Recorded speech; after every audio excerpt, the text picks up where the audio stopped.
Welcome to a video on the law of cosines. The goals of the video are to derive the law of cosines and also to solve triangles using the law of cosines. So just to review, a triangle that is not a right triangle is called an oblique triangle. And until now we've only been able to solve right triangles. However, the law of cosines does allow us to solve certain oblique triangles.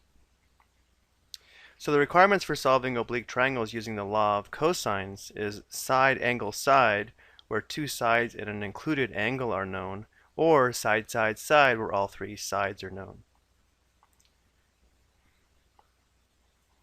So here's the law of cosines for any triangle ABC, and remember that side A is opposite angle A, side B is opposite angle B, and side C is opposite angle C. So if we take a look at these three formulas, the most important part to remember is whatever angle we're using, the side opposite that angle would be the side on the other side of the equal sign.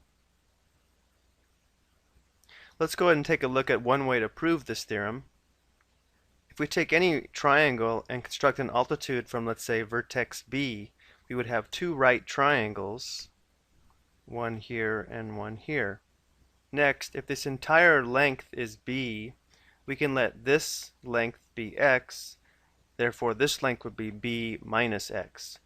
Applying the Pythagorean theorem to this small right triangle, we would have c squared equals y squared plus the quantity b minus x squared. Now we can replace x squared plus y squared with a squared from the larger right triangle. Next, if we reference angle C, the cosine of angle C would be equal to x over a. Solving this for x, we can replace x with a cosine C. And then we have the law of cosines. And we can show the other forms by constructing altitudes from the other two vertices. Okay, let's take a look at a couple problems. Again, it's not important this is the scale, but what's important is we show the relationships properly. So we know angle B is 73.1 degrees, A is 24.2 feet, and C is 43.7 feet. So the first thing we should notice is that across from angle B is side B. So if we use angle B, the side B will be on the left side of the equal sign, so we'll be looking at this form of the law of cosines. Let's go ahead and set this up. B squared must equal A squared plus C squared minus 2 times A times C times the cosine of B, which is 73.1 degrees. To save time, I've already found the value of this right side. B squared is approximately equal to 1880.47. Again, I evaluated this on the calculator, but we don't have time to show it in this video. Now we'll take the square root of both sides of the equation. So we have B is approximately equal to 43.4. Let's go ahead and label that in the triangle. Now we have the lengths of all of the sides, and we have the measure of one of the angles. Now we can use the law of sines to determine one of the missing angles. Let's go ahead and set that up. Let's go ahead and use angle B. So the sine of 73.1 degrees divided by the opposite side, which is 43.4 feet, must equal the sine of, let's go ahead and try to find the measure of angle A. Sine of angle A divided by 24.2 feet. Now we'll cross multiply. 43.4 sine A must equal 24.2 times sine 73.1 degrees. We'll divide both sides by 43.4. On the left side we'll have sine A, let's go ahead and bring it down here, is approximately equal to this quotient, which is approximately 0.5335. So now we can take the inverse sine of both sides, and A is going to be approximately equal to the inverse sine 0.5335.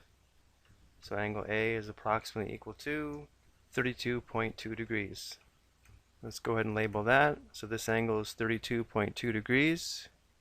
We know the sum must be 180 degrees. So 180 minus 32.2 minus 73.1 will give us 74.7 degrees for angle C.